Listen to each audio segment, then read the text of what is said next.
Oh, okay. Say it again. It's okay, we're gonna get it. Okay, we're back in business. Back in business. Hi, Hi. my name is Deb Youngblood, and I am a Texas Master Naturalist, class of 2019, best class ever. And I am a Texas Water Specialist. So tonight, we're going to talk about, well, let me just tell you this. At first, I thought we were going to talk about who owns the water. And then I realized that wouldn't work. So then I said, okay, maybe it's who controls the water. And I kind of went with that for a while. And then this afternoon, I decided that wasn't a good title. And I couldn't think of what else to call it. And then I heard this factoid when I was Googling something. And it said that humans are 60% water. Now, I couldn't figure out how to work that into a title. There it was. So I left the title the same. And now what I want to tell you is basically what we're going to talk about, and y'all can figure out what the title is. So one of the things we're going to do is we're going to talk about surface water and groundwater. And what's the difference? We're going to talk about groundwater conservation districts or regional planning groups, river authorities, and Texas Water Development Board, and the Texas Water Bank, and Texas Commission on Environmental Quality. Whew. And I'll be out of breath for sure. So I'm going to plow through this, and if you have questions, would you just write them down, and when I'm all done, we'll try to answer them. Okay. Now, surface water. Who owns surface water? The state of Texas. They own it, but they hold it in trust for the citizens of the state. And then the state turns around and grants the right to use that water to different people, farmers, ranchers, cities, all kinds of businesses, and public and private interests. Surface water. Now, if you thought that was boring, but listen to how exacting this definition is. The state of Texas owns water of the ordinary flow, underflow, and tides of every flowing river, natural stream, and lake, and of every bay or arm of the Gulf of Mexico, bed and bank. And the stormwater, floodwater, and rainwater of every river, natural stream, and watercourse in the state. Good heavens. This gets really specific. It's very clear the state of Texas knows what they own. But there's one bit of water that they don't care to own, and that's diffuse runoff. Diffuse means to spread it out like this. And that's what some runoff does, it spreads out. Other runoff will follow a channel, a natural course, and it might have bed and bank and current. State of Texas is okay with owning that kind, but they don't want diffuse runoff. The reason for that is when it all spreads out, then it collects pollution, cigarette butts, trash, all kinds of it's non-point, help me, non-point source pollution. Never can get all that out. But they don't want the polluted runoff. So, okay.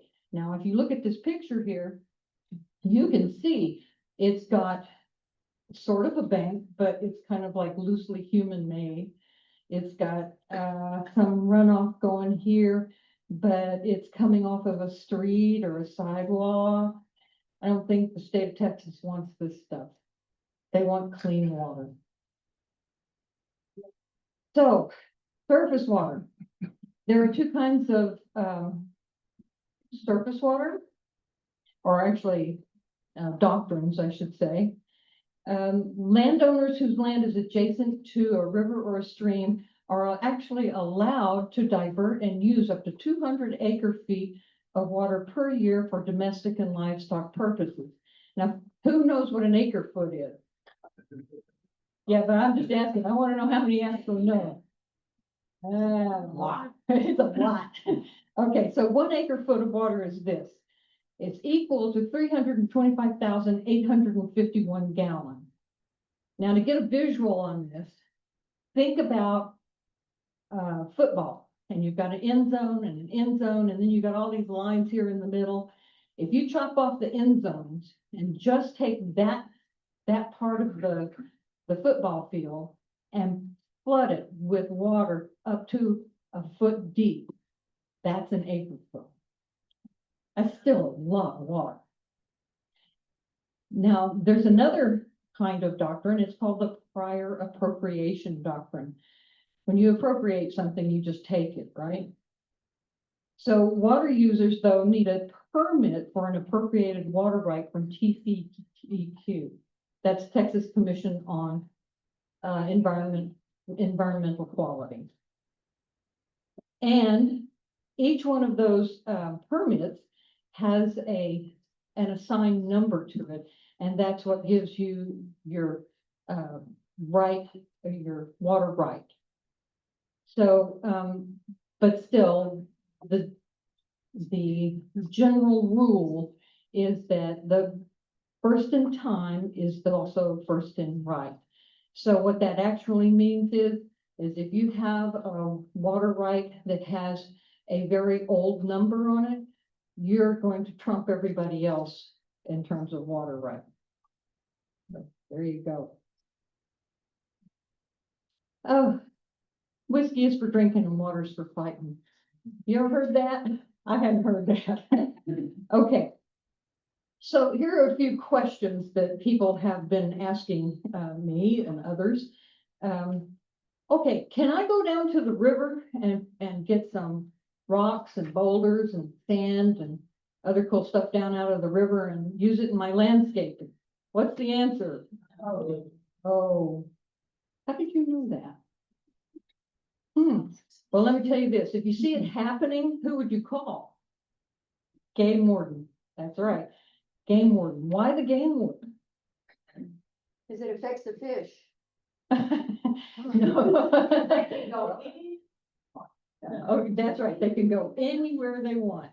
They have the right to cut locks on gates. They can climb anybody's fence if they see something or suspect of something is going on that is illegal. And it is illegal to take rocks, boulders, and sand from the river without a permit. Can I pump water from my creek to my house? Yes. Yes. That's part of the riparian doctrine. Okay, how about this? Can my cows drink from the river from my riparian area? Yes. Yes, they can. And you don't have to have a permit for that. Can I bulldoze my riparian area? No. Yeah, that's not a good idea. I wouldn't, and that question is there because it actually happened. So, yeah, somebody who just came to the area, didn't know it, bulldozed her riparian area because, well, I don't know. Why would you? That's my question. Okay. Can I dump dirt into a creek? No. Can I put it in the river? No. But wait a minute. Rivers and creeks, they got sediment in them. That's dirt. Change the flow. Say that again. That you're gonna change the flow. You're going to change the flow. That's exactly right. So an overload of sediment is a bad thing for a creek. If you get an overload of sediment, you've actually got pollution. So what happens to sediment in a river? The river moves sediment on down the river or down the creek. And that refreshes the soil and the water for the habitat. But if you put too much in there, you can put a whole lot of it, you're going to end up with an overload of it. And this is a case of too much of a good thing. So when you see that happening, and believe me, you will eventually see that if you're watching your creeks and your rivers, call TCEQ and report it. If necessary, call the game warden or the sheriff, but call somebody. You gotta stop that. Okay, here's another one. My neighbor dammed up our creek. Who do I call? Anybody know? Okay, Sure. Hill Country Alliance did a great webinar on this very topic a number of months ago, and they posted it on their website, and it is still there. But here's the short version. Call TCEQ and report it. Call Texas Parks and Wildlife Department and report it. Call the Corps of Engineers and report it. And finally, call your lawyer. You're gonna need them. I have it on good authority that there have been occasions when representatives from all three of those groups came out, looked at the dam and said, yep, that's an illegal dam, and then turned around and left. What do you do then? That's when you call your lawyer for sure, and you ask them to draft a cease and desist order. So don't wait until the dam is built. Try to stop it as soon as you see it happening. You can stop that with a little bit of initiative. Okay, so now let's talk about groundwater. There are two kinds of groundwater. One is the kind that is percolating, and the other the kind that's in an aquifer. Percolating? Is that like a old-fashioned coffee maker? What is that? Go this way. When rain falls on the soil and it begins to get soaked into the soil, it's said to be percolating on its way down, okay? Working its way down. But you can't really capture that, so we just know it's there. It goes to the amount of water in your soil. Okay, an aquifer. A lot of people think an aquifer is like a stream or a river or a lake or something like that underneath the ground, but that's not quite right. I like this picture because this picture shows me a pretty good approximation of what's happening underneath the ground. You can see that there are bedding planes. Bedding planes are these horizontal limestone shelves, horizontal. And then we've got fractures that go vertically, just like this. Now, if you were to drill a well, it would be really nice if you knew the water was over here, but you don't. So this person drilled a well, but they did hit a pocket of water. That's good. But if you drilled it here, all you're going to get is rock. So what this actually shows you is how easy it is to not get a good well when you're trying to get one. So this is also a good approximation of an aquifer because it shows us that there are large pockets.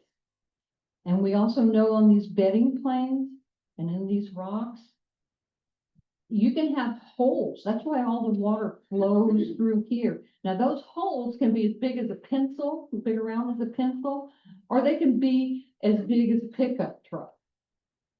But we have no way of knowing.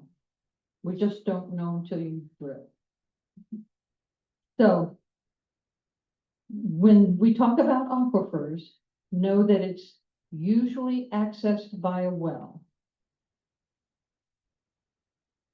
So I got this picture of one of those old-fashioned hand pump wells. I like this picture because it's simple and it's easy to understand, but it also harkens back to about the turn of the century, 1900s. There was a fellow by the name of W.A. East, and he lived in Denison, Texas, and he wanted a well.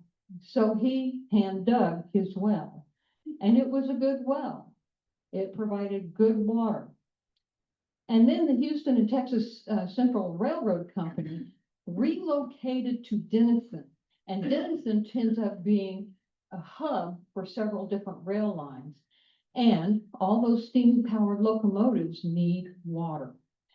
So when this railroad company came to town, they heard about his well, so they went over and chatted with him, looked at it. And he bragged about how good the water was. And they went back to their property, which was adjacent to his, and they dug a well. And they started pumping. And they pumped 25,000 gallons a day. Want to bet what happened next? Mr. East well went dry. So there wasn't much he could do to convince the company to stop pumping. So he filed suit. That was in 1904 when the suit was actually settled. It went through a number of different courts, but this established the rule of capture for groundwater. And basically that rule says if you dig a hole deep enough, you can pump as much water as you want. Or what you may have heard before, whoever has the biggest pump wins. Yeah. So Texas groundwater law is based on English common law. And courts have upheld that groundwater laws ever since 1904. Numerous occasions it's been taken to court, and it has always been upheld. And basically they say that groundwater, once it's been captured by a well and delivered to the surface, it belongs to the landowner. Now, there are some limitations. You can't negligently drill or pump in a way that causes subsidence. Does anybody know what subsidence is? A few of you do. We're going to talk about subsidence here in a second. It's not for sole purpose. You can't drill a well just for the sole purpose of hurting your neighbor, even if you hate them. Don't. You can't do that. And what you can't be wantonly and willfully wasteful of the water that you do drill for. You can't pump from a contaminated well. And here's, you'd think you wouldn't have to say this, but you cannot trespass on your neighbor's land to pump from their well. Also, slant wells are not allowed. Everybody know what a slant well is? I see a few heads nodding. Okay, slant well. The driller drills down and then changes course and drills at a slant. Maybe even over to your neighbor's property. And then you can pump the water out, but that's not their water they're pumping out. So slant wells are specifically not allowed. Okay, so let's talk a little bit about subsidence. We're going to start with this little picture here, and we're going to say this is your house. You have this nice little barn. The water table goes here. There's a little dotted line right there, and you're going to see some water in the creek. But here's the well. Now you've got a little bit of subsidence here, right here, and it's called cone of depression. Okay, now you're doing well. You're getting water out of it. Everything's great. Then you get a new neighbor. That new neighbor has like 16 kids, and every one of them needs a bath every single night. They also have a swimming pool, and maybe they have some cattle, and who knows? But the point is, they start over pumping. When they start over pumping, and by the way, notice they drill deeper, right? So when they start over pumping, the cone of depression here gets much, much bigger. And the water table, which used to be up here, now follows this line. And look how little water there is in that creek. And you have diminished capacity here in this well as well. Okay. Now, what do? He's not going to stop. Every one of those kids got to have a bath. But over here, you can see that what happens over time, he has to drill for more, deeper for water. The cone of depression gets bigger. Now, what happens with that cone of depression, especially when it gets this big, is you get this capillary action going, and water that's out there in the soil starts kind of flowing towards this well. So this could affect quite a number of neighbors, not just you. And the other thing that you see here in this picture is that you see that you no longer have a decent well. It's not pumping. So what do? Dig deeper. Dig it deep. That's your only choice. Yeah. As long as this person here was not doing any of those things previously listed, you have no case. Just drill your well deeper. That was a bad thing. Okay, let's talk about groundwater conservation districts. Currently, there are 100 groundwater conservation districts in Texas, and they cover about 173 counties in part or in full. You notice that there are some counties that are colored white. Those counties have no groundwater conservation districts, which means the county essentially has no rules on how to handle water, how to manage it. There are no limitations on how much you can pull and for whatever reason to pull. There's no participation in future planning, and there's absolutely no recourse for residents. Yeah, I've heard it termed the wild, wild west of water. Yeah. Okay. So what in the world does a groundwater conservation district do?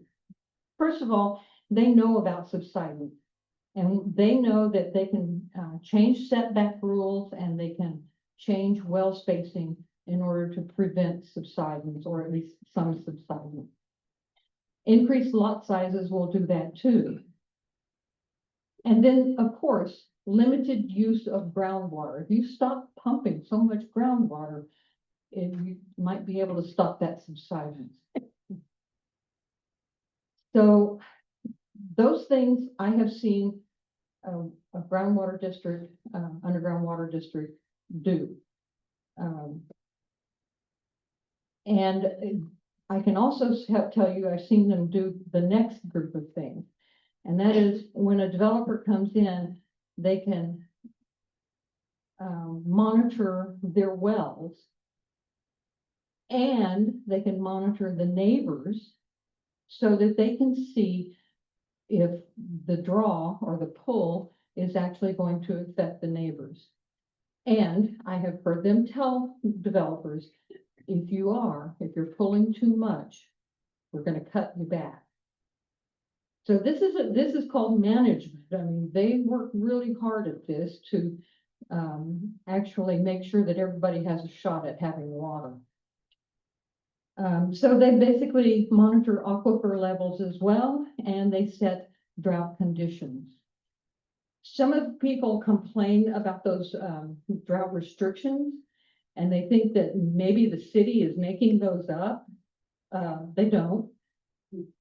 The cities actually work very closely with the underground water conservation districts to identify the best ways to stop the excessive pumping, to conserve the water and hopefully the aquifer.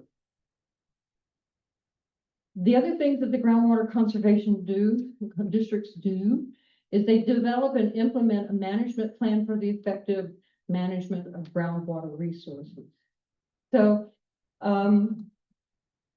sometime back in the middle of this drought, the Ellenberger aquifer was dropping fairly rapidly. And so the underground water district there actually cut back on what people could actually ask for. I mean, you can ask for it, but you're only going to get about half of what you ask for. That's the only way to stop the drain, if you will. So these districts, they don't do all this willy-nilly, and they don't look it up on Google. They actually collect a lot of data. They model groundwater for future desired conditions, and they participate in regional planning groups. And those regional planning groups can be quite large, but when you look at them, and I have a slide here where you'll be able to see it, they actually try to center those planning groups over a particular aquifer. Now, one last thing about underground conservation districts, just because the district in, say, Purville sets a rule, that does not mean you're going to find that rule in your own county. Because they can all they can all enact different rules. The reason for that is conditions may warrant it.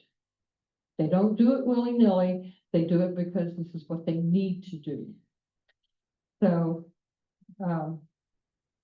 my advice to anybody who says, gee, I want a well, or I want to do this with my well, or I want to do that, is you better go see your underground conservation district. You better go talk to them before you decide what you're going to do. Okay, this is the map for regional planning groups.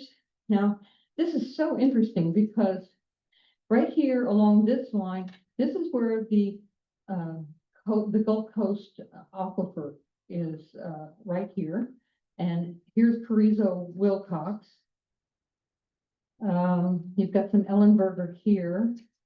You can't see. Yeah, we're not seeing. So you have to tell us numbers. Oh, tell them the numbers. Okay, the coastal was 16, 14, 15, and 16 right here. You see that? Yeah. Okay, and then the Carrizo Wilcox is 12 and 13 right here. And then here in number 9, that might be the Ellenberger there, but right here, whoops, how did I do that? Oh, here we go. This one right here is the Edwards Trinity. That's 7, number 7. And then up here, 1 and 2, that's the Ogallala. Now you guys know what's going on with the Ogallala? Yeah, some of you do. It is the largest aquifer in Texas. It extends all the way up to North Dakota and down here to Texas, but it's starting to dry up. It's been overpumped and it's not recharging. That's the hard part, and they don't know why it's not recharging. And when you look at the maps that show where it is recharging, it doesn't help us because it's just not enough information. So regional planning groups, they get to be really important because they're going to take all the data that they get from the underground water districts, and they're going to start working with that data to make groundwater plans, to make models so that they can see what the possibilities are or the things that they want to avoid. They keep records, and they also define the desired future conditions. Incredibly important work they do. Now, one of the things that you need to know is that in this area right here where the Edwards Trinity is, number 7, they will pull representatives from each of these groundwater conservation districts, and they will do this work with them in addition to scientists from Texas Water Development Board. Okay. Let's see. Okay, this is one I almost forgot. How could I forget river authorities? But I almost forgot them. So they have the power to conserve and store and control and use or distribute waters designated geographic region for the benefit of the public. Their function include monitoring and enforcing surface water quality throughout the entire watershed. They finance and conduct water projects, they manage wastewater systems, and they oversee permit application processes. Now, the water to which river authorities have rights can be sold to consumers or sold to suppliers of water.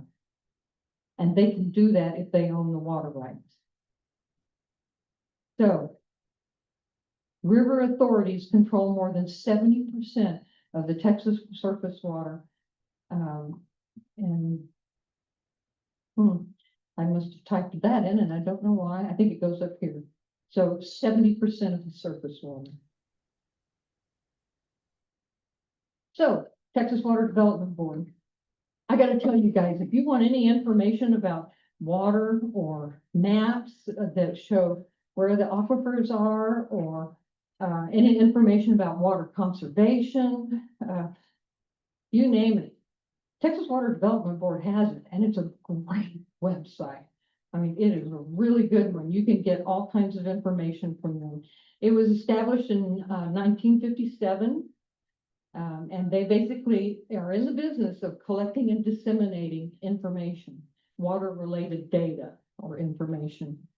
They also assist with regional water supplies and flood planning. And they also help put together the state water plan. I did not know that the state had a water plan. Felt like nobody had a plan sometimes, but they do. The state has a water plan, and it starts at the underground water districts, then it goes to the regional planners, and then it comes here to the Texas Water Development Board, and they work it, they massage it, and they share it with TCEQ well before it's published. And then finally it's published. Now, the Texas Water Development Board actually also manage the Texas Water Bank. Didn't know they had a bank, did you? Okay. So we're going to get back to that bank, but right now I just want to talk a little bit more about this water plan, the state water plan, and you can see that one of the things that they do is they incorporate information about droughts.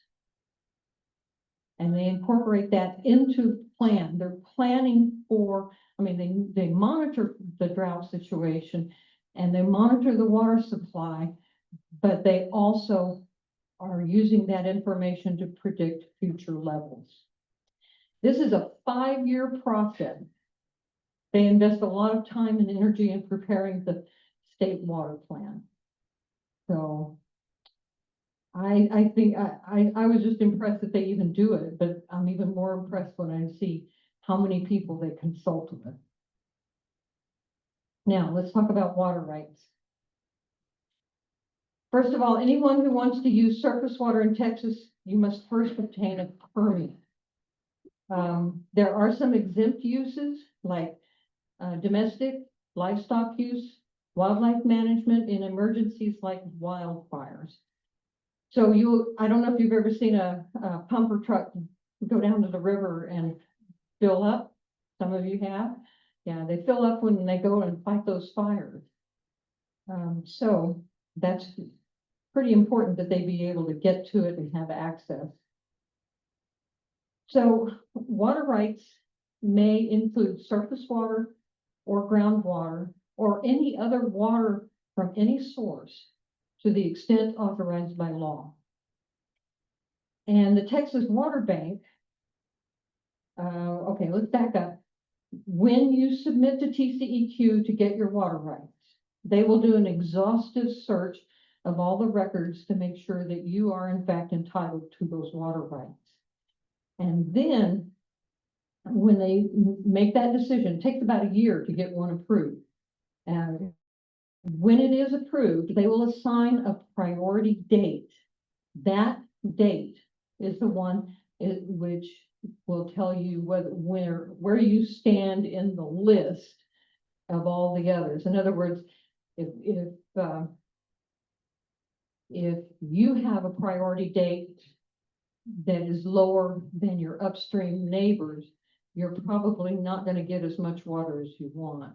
But if you are the upstream neighbor with a good date, you may get more than you even anticipated. But you could, there'll still be some that trickles down in theory. Okay, so they use that date. By the way, groundwater is considered a private property, but that permit that you get to pull from surface water that's not private property. So, it's still, that water is still belongs to the state of Texas. And groundwater is private property because it belongs to the landowner. Now, water rights can be sold, they can be leased, and they can be bought. And there's actually another arm of the water bank called the Texas Water Trust. And if you have land that you would like to conserve, you would work with them on your property to actually conserve those water rights for conservation. Okay. Water rights. This is where it gets really sticky. A little history. The water rights or the water law, I should say, in Texas begins with Spanish water law. Back when they dug, I think they're called acequias, where they actually dug channels and distributed water. And they apportioned it by government grant, with or without the water rights, either one. But then along came English common law, and the Republic of Texas decided to adopt that. And here's the sticky wicket. They still recognize the water rights of those that were granted by either Spain or Mexico. Now, they also kept riparian rights. The land bordering the streams, landowners were allowed to use the ordinary flows for domestic, livestock, and irrigation. But in 1895, the legislature began an attempt to adopt a system for the appropriation of water from the state, and it did not include the riparian rights. In 1949, Texas created the groundwater conservation districts. And by the way, they liked that so much that later they went ahead and formalized it. And this one was actually voluntary. They formalized it as to something a little bit different. So, but the legislature merged the riparian and the appropriation systems. And for those people who had riparian rights, they gave them 2 years to submit applications for those. And if approved, that was called basically a certificate of adjudication to show that you own the right to those riparian rights. Okay, and they even had permits that were assigned priority dates. And they continued with the old exemptions. So then we came up with 2 kinds of surface water rights: perpetual rights and limited term rights. This is getting complicated here. And I'm not even into it deep. I have a friend who's she's a lawyer, and she's taking a continuing ed course, and she said, "Dad, do you know that this class is 15 hours? No, she said, "Yeah, you don't have to worry about making a mistake, because I tell you what, this is complicated." Yeah, and it is. It's very complicated. When you get down to these water rights, if you have any question about your water rights, you need to have a lawyer in your hip pocket, a good lawyer who is familiar with water rights. Now, Texas Commission on Environmental Quality. Basically, TCEQ is the EPA for the state of Texas. And they develop water quality standards, monitor and assess surface water quality, plan for water conservation. They issue occupational licenses for things like septic tank people and water treatment facility people, all kinds of different technical occupations that are related to water. They also assess and protect groundwater. And then, and here comes the one that I just can't sometimes fathom. Given all the things that they are supposed to be doing to protect the water, the last one here is they issue permits to discharge wastewater into the rivers or creeks. So I don't always know exactly why they do it like that, but I do know that they have a whole judicial system set up to work through this. There's court, there's a judge, there are lawyers, and there are commissioners who sit in and have opinions. There are expert witnesses. It's just like a regular court, but it's an administrative court. So I think that TCEQ goes as much as they can, the limits, in order to protect independent decision making here. Okay, so why is all this important? Well, okay, this came out of this round of the legislation. There's going to be a water shortage, probably by 2036. And they estimate 165 billion in economic losses per year. And it might happen as soon as 2050, but it's going to be every year, 165 billion every year. So that's one of the reasons why you saw so much legislation being submitted for at the legislative level, so because we've got to stop it. The anticipated population growth, we're looking at populations that are doubling in some of the most sensitive environments in the whole state. So I want to show you this other picture here. These are all the water wells in the state of Texas. So I'm going to zoom in here. Yeah, water wells. Yeah, you can't see that? Oh dear.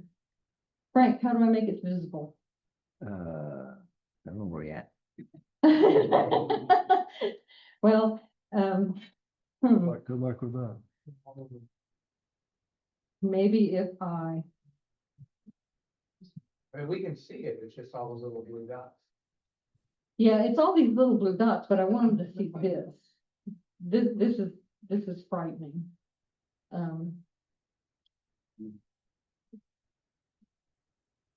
Okay, here's the slide. And there's the link. Okay.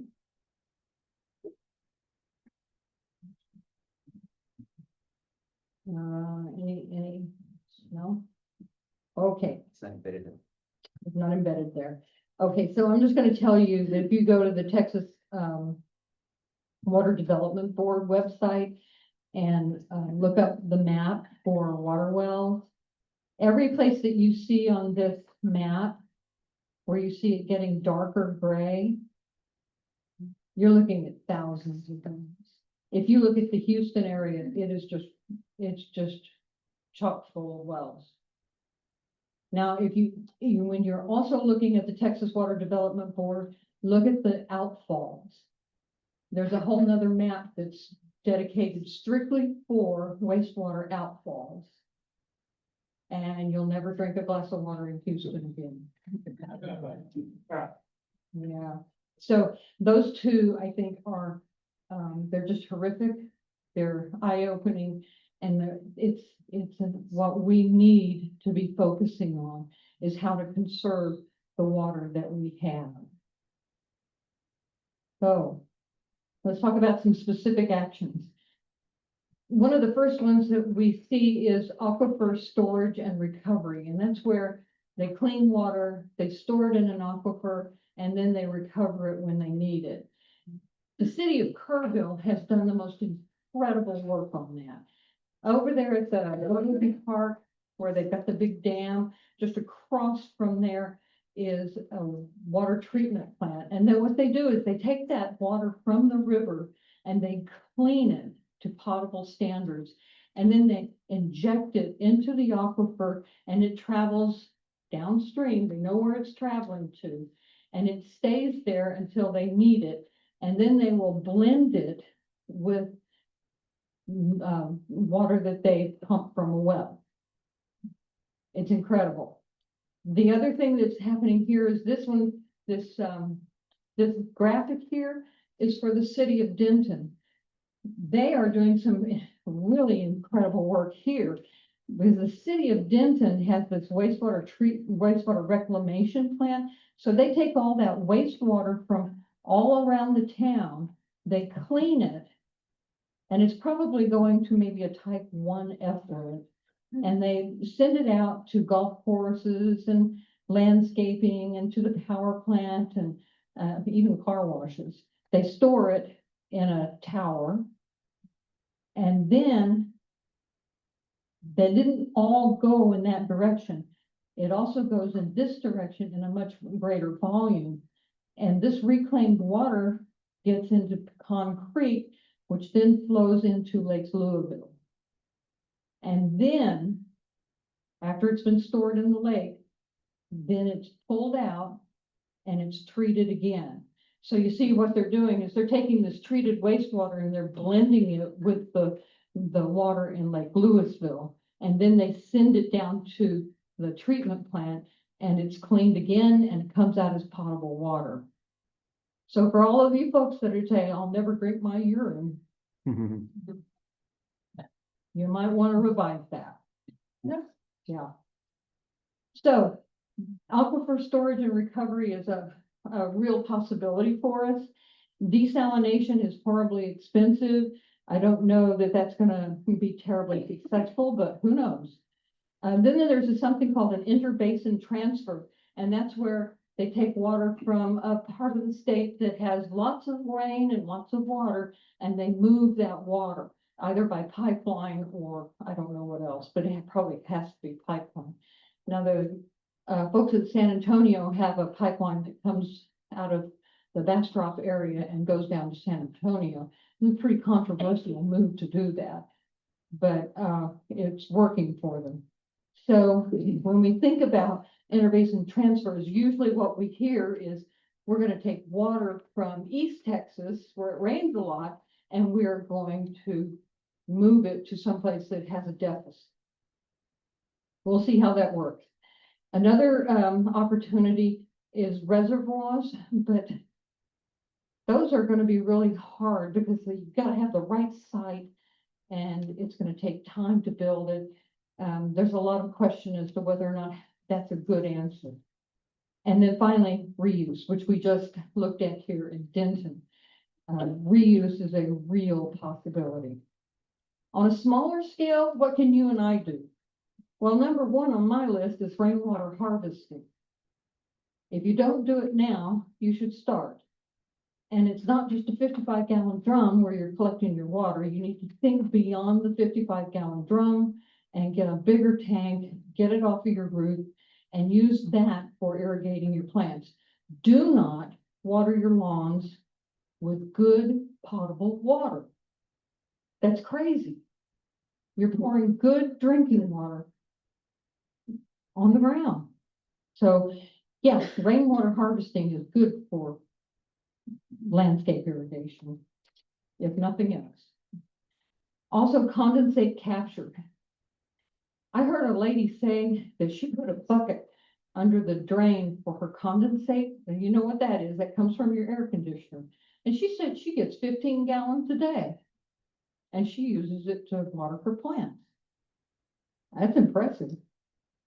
And another thing that you can do is you can use a little ingenuity and you can actually prevent runoff from going away. So that may be a berm and swale that slows it down. It could be something called a media luna, which looks like a great big smile in your front yard, but it keeps that water from just running down into the gutters. There are lots of things that you can do to slow down the water so it has a chance to enter your soil and percolate down. And water conservation that. How many of you turn off your faucet when you brush your teeth? Say yes, everybody. Yeah, they used to teach that in Boy Scouts. I hope they're still doing that. But there are other ways you can conserve water. Don't wash half of the load of laundry. Use a dishwasher, take shorter showers, all of those kinds of things. You can do that. And finally, with the runoff prevention and capture, that again is catching that water before it runs off your land and using it. You can store it for irrigation, you can put it into a pond, and you could put it into a purple pipe system. Purple pipe says reclaim the water. Yeah, so you can do that. More that you can do. Become a Texas water specialist. The curriculum, Texas Parks and Wildlife Department, it's easy and it's fun, and we'll be having another class in the fall. Attend every single advanced training that you can on water. Learn all that you can. And then go out and participate in roadside or river cleanups. We've got another one coming here in July on the 26th. UGRA, sign up. It's a lot of fun. You go out and you have a group of people that you know, and we have a blast, and we pick up the trash and turn it in, and it all gets weighed, and everybody's impressed, and we're all heroes. And you find some really interesting items. Yeah, you find some really interesting junk in the river, that's for sure. Yeah. You can also participate in aquatic related service. And by that, I mean, a riparian area, rejuvenation, habitat, all kinds of things that you can do with that. Also, you can encourage your neighbors to do rainwater harvesting. After you learn how to do it for your own house, help your neighbors. Teach them how to do it. And last but not least, if you have the guts, the courage, dig up that concrete patio. Dig it up. Just pickaxe it and make it go away. And then put down permeable cement. So that way the water can soak into the ground, percolate down. You can support groups like Greater Edwards Aquifer Alliance, Hill Country Alliance. You can attend your underground water district meetings. I encourage that like crazy. We didn't know what we were doing, but I and some friends went to the the underground water district in Gillespie County. And lo and behold, we found out that they had a management document that they needed help with. Well, there are a couple of us overeducated people sat down and we worked with them, and we got that thing out, and they were happy. So we like them and they like us. So we keep going back to the meetings and doing what we can to help them. Also get to know your county commissioners. Just because they're not building a road every day doesn't mean they're not interested. They want to know what you're thinking, and they want to know what you think about water. So definitely tell them. And if you have a swimming pool, make sure when you're not using it, you cover it. Because let me tell you, there are some districts that will not allow you to fill your pool or refill your pool using groundwater. Best idea in a long time. Use rainwater to fill it. Okay. Report illegal dams. And lastly, stay involved. Okay. Questions? Have I? Yes, Katie. I had heard that. Is it true that there have been more permits issued for river water than water actually exists? Okay, now say that again. More permits, but More permits have been issued than there actually is water. I cannot say that there are more permits issued for water than can be supplied, not at this point. I think that's kind of a scare tactic.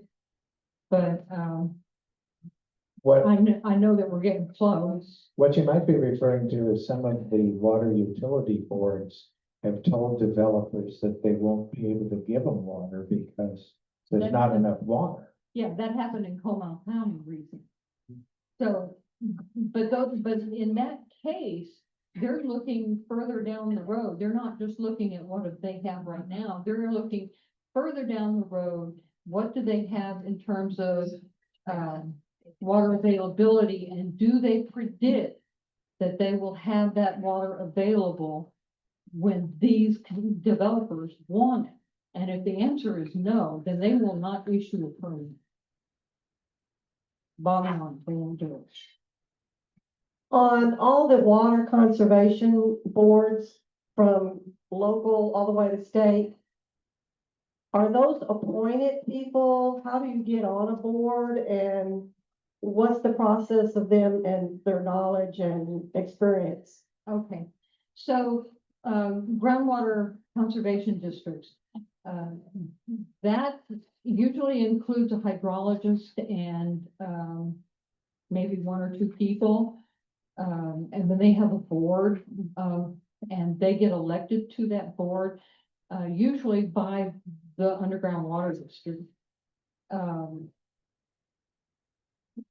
But I'm not on that board, but I go to every one of their meetings. And I know them now. And if I have an issue, if I have a problem, I can take that to them. So locally, that's what you can do. Now, for the regional planning groups, the more you know, the more you learn, the more valuable your inputs will be. And you may eventually be able to join one of those regional planning groups and see how they work. And that's going to be up to your groundwater district if they want to take you along.